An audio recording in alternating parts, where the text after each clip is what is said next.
How long has it been since you've used an actual typewriter? When was the last time you sat down to write a letter? Then taken that letter, put a stamp on it, and mailed it. For many of us, it's a lost art. The last time I handwrote anything was probably in high school. But put that pen to paper, and something beautiful is about to happen. Because you have a little piece of someone. You have their stationery, you have their handwriting, you have, it's representative of them and their personality. Now, communication is instant. Pick up the phone, send a text, write an email, or even FaceTime. Everybody has their preferred way of communication, and sometimes I think if you have too many choices, it makes you unhappy because you have too many choices. It's decision fatigue. Well, now through text or Facebook message. But me, it's talk, text message. And while technology certainly has its place, it often lacks personality and even anticipation. There's a lot of people who would love to receive a letter from somebody and need words of encouragement.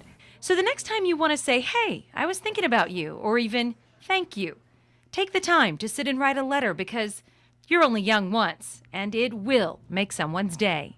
In Tampa, Jenny Dean, 10 News, WTSP.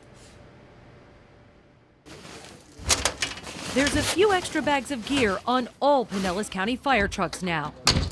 Bullet-resistant vests, helmets, and small, lightweight trauma bags. You've got the ballistic helmet, which is a Type 3. You've got your vest, and you've got your plates in the front and plate in the back underneath this. Lellman Fire Chief Richard Graham has been pushing to get this equipment for years. I've had a gun pulled on me more than once in my career. We've had a few active shooter events here, which we had one just a few weeks ago. We had one, and we had two of our crews in there. It was just before we got this gear, literally.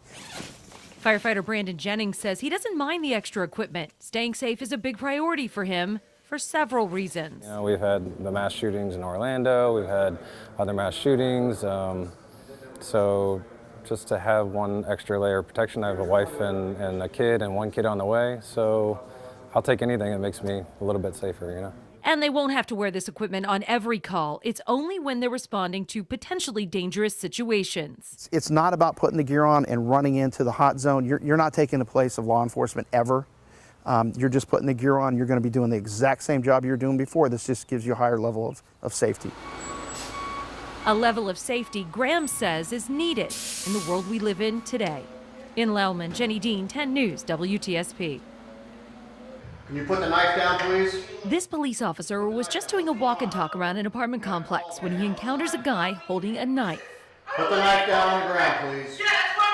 Put that down! A situation that could easily happen any day in the life of a St. Petersburg police officer, and one that turned deadly when the suspect lunged at the officer with the knife. So then it'll record the strikes. St. Pete Police Chief Holloway says this training is invaluable. Instead of us waiting every quarter to train, we can train every night, we can train every day.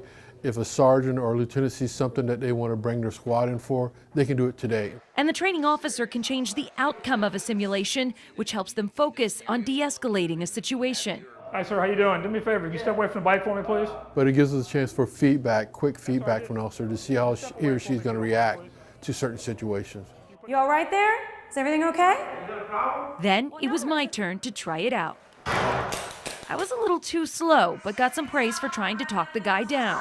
I gotta say, you're good command bearer, good commands, you're doing really well here. Okay. In another scenario, I was responding to a domestic battery call. Can you tell me where he is? I know the door. Can you just tell me where he is, sir? Sir? Sir, I need you to, sir, I need you to get down on the ground and put your hands, sir? I need you to get down on the ground and put your... In less than 20 seconds, this situation became a life or death decision. The man had a gun. Sir? No. I did well this time, but it felt all too real.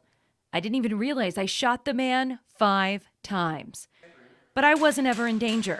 Police officers are, every day. Let me see your hands. In St. Petersburg, Jenny Dean, 10 News, WTSP.